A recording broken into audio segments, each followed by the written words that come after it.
Tôi Nguyễn Văn Phước, sinh năm 1959, ở phường 1, thành phố Cao Lãnh. Tôi có 7 đứa con, 5 gái 2 trai. Dựng vợ ra chồng thì 4 gái, 1 trai, còn 1 trai và 1 gái thì ở chung với tôi. Tôi vào nghề này năm 12 tuổi, cho đến năm 16 thì tôi mới là thợ chánh giết mổ heo. Cho đến nay tính ra là hơn 30 năm. Ở dưới An Bình thì tôi làm tổ trưởng giết mổ.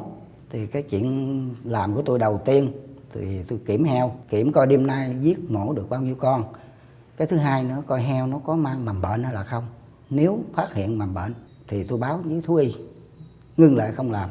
Sau khi tôi kiểm tra heo xong rồi tôi phân bổ cho công nhân làm.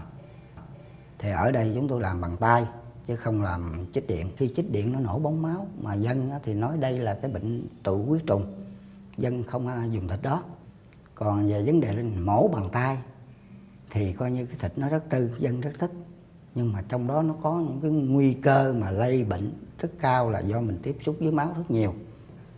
Vấn đề thứ nhất, khai heo. Thì khai heo ở đây thì máu nó chảy trên tay khoảng độ 3-4 lít máu. Cái thứ hai nữa là mổ heo. Khi lấy nội tạng ra nó vẫn còn ứ máu ở trong bụng heo rất nhiều. Thì cái người mổ heo nó vẫn tiếp xúc với máu cao.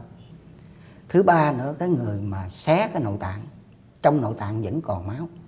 Thì đó là 3 cái vấn đề mà nó sẽ gây truyền nhiễm bệnh. Thì khai heo có 2 cái thao để hứng huyết. Cái thao lớn ở ngoài và cái thao nhỏ ở trong. Khi đầy thao nhỏ chúng ta lấy ra cái thao bự thì hứng cái huyết mà gọi là huyết bẻ cổ. Thì nó có một cái mất vệ sinh là lắm lúc cái nước dãi của con heo nó chảy ra. Và cái tắm cho ăn đó, khi mà bể cuốn họng rồi nó xịt vào thao bự. Khi thấy vậy lấy cái giò phải đá cái thao ra thì nó không có gì. Thì ở lò giết mổ thì cũng yêu cầu để khám sức khỏe định kỳ.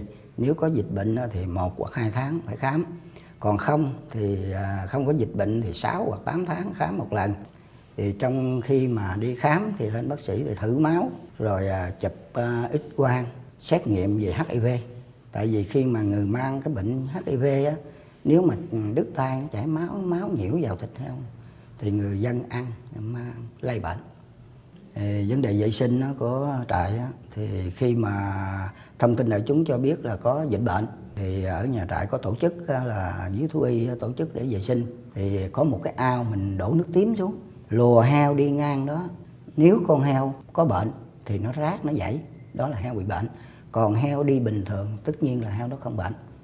Thứ hai nữa là dùng thuốc phun xịt. Thì thú y và nhân viên của trại nếu trước khi phun xịt thì phải là đội nón, mang kiếng, khẩu trang, găng tay, dài ống và bận áo mưa ngoài để mà tránh đi cái dịch bệnh. Cái thứ ba nữa là dùng cái vôi bột mà rải vào chuồng để diệt trùng. Thì nói chung cái công nhân mà mần thì trước khi mần thì phải thay đồ rồi vệ sinh, rửa tay, rửa giò, mà rửa bằng nước lạnh chứ các anh không có dùng xà bông. Vì mấy anh có xà bông nhưng mà mấy anh không có dùng. Còn riêng tôi tôi phải dùng nước lạnh, tôi tạt với cái nền giết mổ cho sạch. Đó. Thêm vệ sinh cái dụng cụ giết mổ. Thì dụng cụ giết mổ trong đêm mần xong tôi đem về nhà, dùng xà bông tôi tẩy rửa cho sạch, và dây bắt heo tôi mới phơi cho khô. Rồi tối lại tôi đem xuống lò đó, tôi trụng bằng nước sôi. Thì trong cái mần thì thường nó cũng có cái tai nạn xảy ra. Nó thường gặp thì 2 cái tai nạn. Tai nạn thứ nhất là heo cắn. Những cái anh mà thọt nước heo nó đâm vào họng nó thì nó cắn. Cái thứ hai nữa, cái anh khai heo bị nó cắn có nghĩa là khi mà anh lấy tay anh bợ cái mỏ heo đó, anh mất cẩn con heo đang dãy, anh chụp đại vô nó cắn. Nhưng mà con heo cắn thì rất độc, nó sưng phù tay đi. Vấn đề tai nạn thứ hai là đứt tay và đứt giò. Thì cái anh mổ này nếu mà anh mổ bất cẩn thì đứt tay. Còn cái anh đi tới đi lui dụng cụ mình để đó thì ảnh đá đi, đứt giò. Luôn luôn lúc nào trong mình tôi cũng có mang theo băng cá nhân với bông băng. Thì bây giờ đứt tôi sơ cứu có nghĩa là tôi rửa cho sạch. Rồi tôi lau sạch, tôi dùng dầu, tôi sức. Rồi tôi lấy băng keo cá nhân hoặc bông băng tôi băng lại. Còn nếu mấy ảnh mà đứt quá nặng, tôi phải đem trạm xá cho người ta cầm máu với người ta chích thuốc rồi cho mấy anh nghỉ. Thì tôi mần ở dưới lò khoảng độ 2 giờ 30 là tôi xong. Rồi tôi không tắm ở lò, tại vì nói chung cái nước đó nó nghe cái mùi phèn dữ lắm. Thành thử tôi không tắm rồi mà tôi đi thẳng về nhà khoảng độ 3 giờ. Tôi tắm rửa rồi tôi ăn uống tại nhà. Nếu mà vợ tôi có lãnh nấu đám thì tôi tiếp với bà. Còn không thì tôi ăn rồi tôi ngủ. Khoảng 7-8 giờ sáng tôi thức dậy, tôi giữ cháu ngoại tiếp bà. Rồi khi bè bạn tới thì mình tiếp. Tuổi thì ngày lớn thì sức khỏe nó ngày yếu, nhưng mà tôi cũng cố gắng tôi làm để nuôi 2 đứa con. Một đứa con trai thì đang học thợ tiện ở thành phố Hồ Chí Minh, đứa con gái út thì học ở thành phố Cao Lãnh phổ thông 12.